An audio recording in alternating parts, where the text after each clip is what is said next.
Dioghuib. For those of you from the southeast, and in particular Carlow, Kilkenny and surrounding counties, 3 seconds to guess where I am. Take a look at this iconic public house behind me. 1, 2, 3.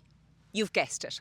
I'm in St. Mullins and this is Blanchfields, and it's been there for more years than I care to remember. The reason I'm here is because I have come on the bus all the way from Graiguenamanagh to this beautiful part of our neighbouring counties, Carlow and Kilkenny, known as St. Mullins, but I haven't come on any ordinary bus at all. I have come on the Barrow Bus. This is a very special free bus, free to anybody who wants to use it, whether you're a tourist, whether you're a local, whether you're a native. And this is the brainchild of this fantastic advocate for community initiatives. And it's Declan Rice, and of course he's with LEADER Kilkenny Partnership. Please tell me all about the Barrow Bus that I've just been on. With the Barrow, Cynthia, it's great to see you here, and St. Mullins is always a gorgeous place to visit. The Barrow Bus is a sort of an initiative, an action research project really, which Kilkenny LEADER Partnership and our partners are, I suppose, initiating this summer. And it's really a free service in the Barrow region, linking up places that previously weren't linked together. It's places like Graiguenamanagh, St. Mullins, Gore's Bridge, Bagnallstown, Paulstown, trying to provide a service for visitors and locals that lets them get where they want to get, where they want to go. But more to the point, allows us to gather some research, build some, I suppose, head of steam up from the point of view of trying to influence people to say what could happen on a permanent basis. Because this service is a summer service. We're not a transport organisation, but we want to show something is possible. I mean, the current transport provision is not really suitable to the needs of rural people. We need a different approach. We need more intensive services, and we need more linked up services. And places like St. Mullins, which have huge potential, places like Graiguenamanagh, which are realising some of that potential already, they need access. If you are to become what you want to be in a rural town, you really need access as one of probably the most important things you need to have. So the Barrow Bus is about providing a free service, and I suppose talking a bit about it and getting a conversation on transport going, because I think this is something which matters not just in Kilkenny or Carlow. It matters in all over Ireland. It matters all over Europe. All over Europe, rural places have the same problem, and we need a solution. And I would say, Cynthia, in your role as an MEP, that's something which you and your colleagues should put your minds to. Absolutely. I just want to say, if you haven't heard about the Barrow Bus, if this is the first time that you've heard about it through my social media, please look it up. This is linking rural, regional, country places all around our neighbouring counties that I mentioned, Carlow and Kilkenny. And it's in addition to local links. It's actually dovetailing nicely with those times, with those schedules, but it's filling in all the gaps. Isn't that it? Yeah, well, we're certainly not competing. We're trying to add a quality to those, add numbers to those. What we are trying to do is integrate as well. We're like the Bagnallstown rail station. We are trying to ensure that our timetable works with theirs. The services which stop at the Apple Green in Paulstown, JJ Kavanagh and Sons, and other services, we're linking with that as well. We're trying to provide a way that we add value and add numbers to existing services, not to compete with them. We're certainly not trying to compete. We just had a conversation earlier on with our good friend who's here also, a travel expert, and we were talking about Hungary and the experience in Hungary and the legislation having changed and having made public transport a right for a particular settlement of very small numbers, very small.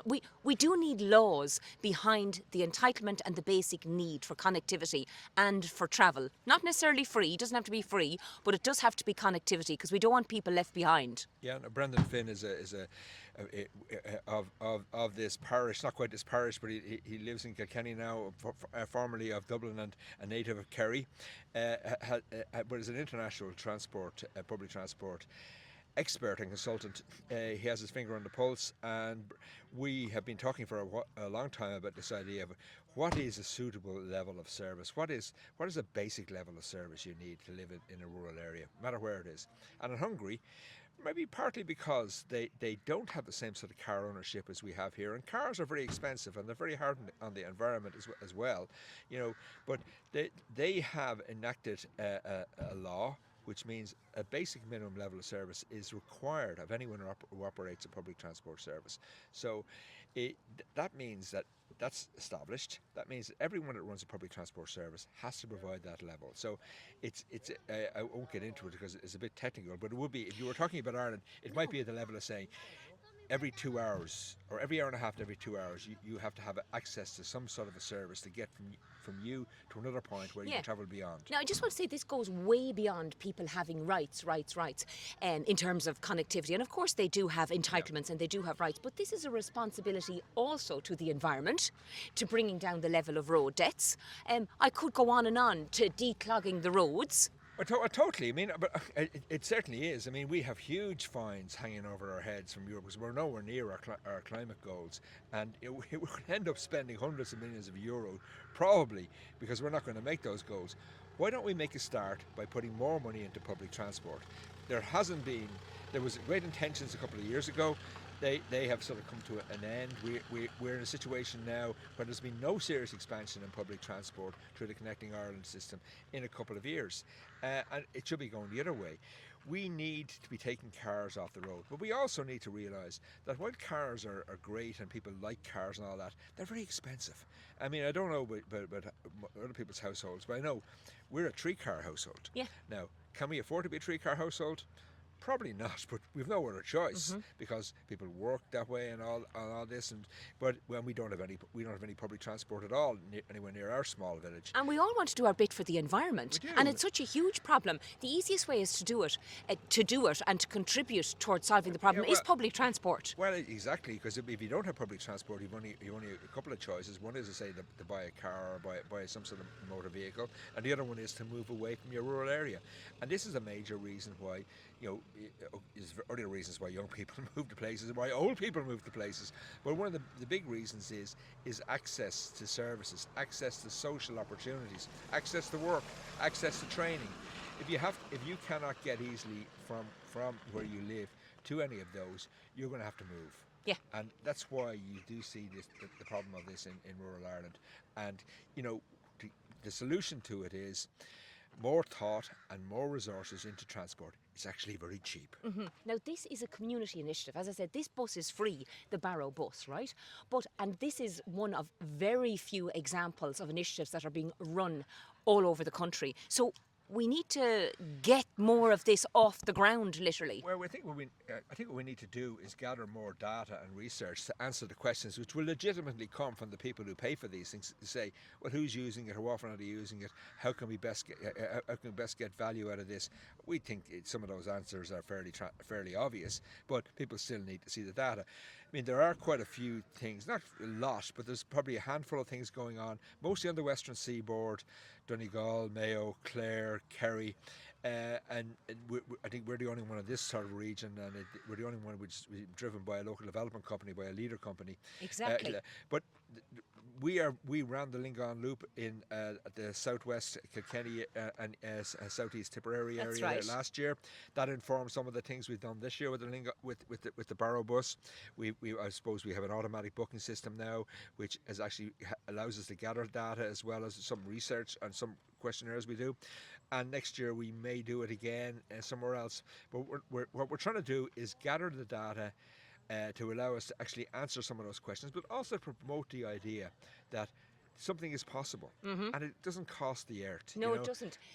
Remember this guy, Declan Rice, okay? Leader, Kilkenny Partnership, but also your great colleague as well who works with you. Yeah, Brendan. Brendan is works for us on this project and other projects over the years. Brendan has been, I suppose, a prophet on transport for 30 years now at this stage. I was involved in some of the early initiatives there, and his works all over the world. But these are simple solutions, Declan. We hear about all these infrastructural problems, even in the news, recently. And of course we need major infrastructure. These are simple solutions. They're born out of the community, whether it's Leader or whether it's local partnerships, and they know how to do this. Well, here's the thing. I mean, I'm a Dub, and I'm a proud Dub, but I hear some of the costs of some of the infrastructural things going on in Dublin, and they are going to cost billions or hundreds of millions, and I'm not complaining about that, but because they probably has to happen. But what I will complain about is that the same level of concern and the same level of urgency is not there for rural Ireland. It's okay. Unless something is going, there's a serious sort of problems, we don't get the same level of attention. And I think really, unless you're to say that everybody in Ireland is to live in major cities and major towns, you have to have a plan for rural Ireland, not some marketing initiative, not some big goods, but a plan which says vital services such as public transport, such as things like that. We have to be setting standards, and I think what we need is a basic standard which can be aspirational initially, which we can work towards, but which we'll have to fund properly.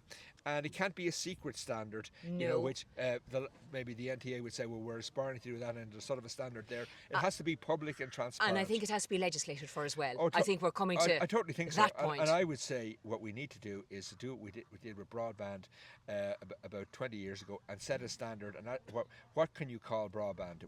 And they said it was 20 gigabytes down and 10 up, and they said that's broadband. Nothing below that standard can be called broadband. Yeah. We need something that can be called adequate public transport, and that an hour and a half to 2 hourly services. And if you have that, then you know what you're aiming towards. We didn't get 25 years ago to have broadband everywhere straight away, but we're getting towards that. Broadband is in most towns and villages now, and it's great to see it. We need that for transport. That level of that level of measure, that level of urgency. And it's not just for an ageing population. There's loads of people who need public transport as well. Loads of workers, loads of kids on the move, loads of teenagers. Yeah, loads of tourists. People want to have a drink at night. It should not be seen as being a poor person's service. It's for everybody. Exactly. Thank you for chatting with me. We're going to get a cup of coffee now We are. and mull over everything again. And we can't miss the bus back. Oh God, we can't. We have to try and get back to Craignamanagh. I think we've about 15 minutes. Okay, thanks very much. Slán.